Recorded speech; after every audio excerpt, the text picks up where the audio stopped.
Hi friends, நம்ம பார்க்க போகிற திரைப்படம் பேர் குங்ஃபு பேண்டா 4. இதை இயக்குனர் மைக்கேல் மிஷேல் ஸ்டெஃபனி ஸ்டைன். இதை எழுதினது writing credits Jonathan Aibel, Glenn Berger, Darren லெம்கே.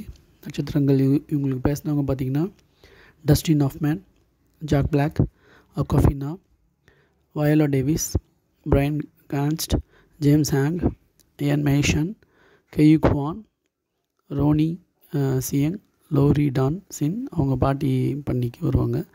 சேத் ரோஜன், மிஸ்டர் ஃபீல், ஜேம்ஸ் அசாய், செட்ரிக் யாப்ரோ, இன்னும் நிறைய பேர் குரல் விட்டுருங்க பிரபலங்கள்.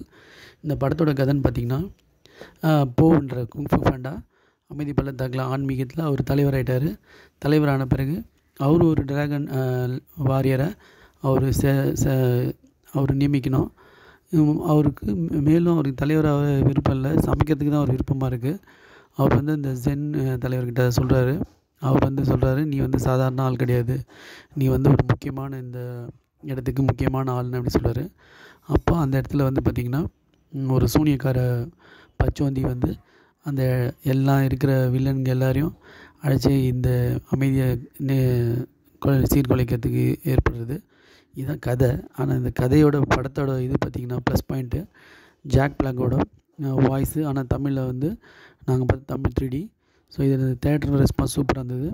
அது இல்லாமல் இந்த படத்தில் விஷுவல் ட்ரீட் தான் ரொம்ப முக்கியமாக நல்லா இருந்துச்சு.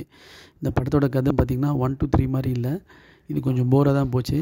ரொம்ப நைட் சீன்ஸு, நைட்டு இருட்டு சீன் நிறைய இருந்தது. அதனால் இந்த படம் பார்த்திங்கன்னா ஃபஸ்ட்டு 1 to 3 விட இது கொஞ்சம் ஸ்லோ தான் சொல்லணும். அந்த பச்சோந்தி கூட போடுற ஃபைட் லாஸ்ட் சீன் நல்லா இருந்துச்சு. அப்போ ஒரு மாதிரி ஃபேண்டா மாதிரியே குட் அண்ட் ஈவில் சண்டை போடுற மாதிரி ஒரு சீன், அந்த சீன் நல்லா இருந்தது. நடுவில் 2-3 சீன் நல்லா இருந்தது. விஷுவல் ட்ரீட் 3Dயில் ஓகே, தவிர படத்தோட திரைக்கதை பார்த்திங்கன்னா ரொம்ப ஸ்லோவாக தான் போச்சு. 1 to 3 மாதிரி இது இல்லை ஃப்ரெண்ட்ஸ். இது ஆனால் விஷுவல் ட்ரீட்டுக்காக ஃபேமிலியோட நம்ம குழந்தைங்களோட ரசித்து பார்க்க வேண்டிய ஒரு படமாக இதை சொல்லலாம். இது கண்டிப்பாக 3Dயில் தமிழில் பார்த்தா இன்னும் ரொம்ப ரசிக்கிற மாதிரி இருக்குது. Thanks friends.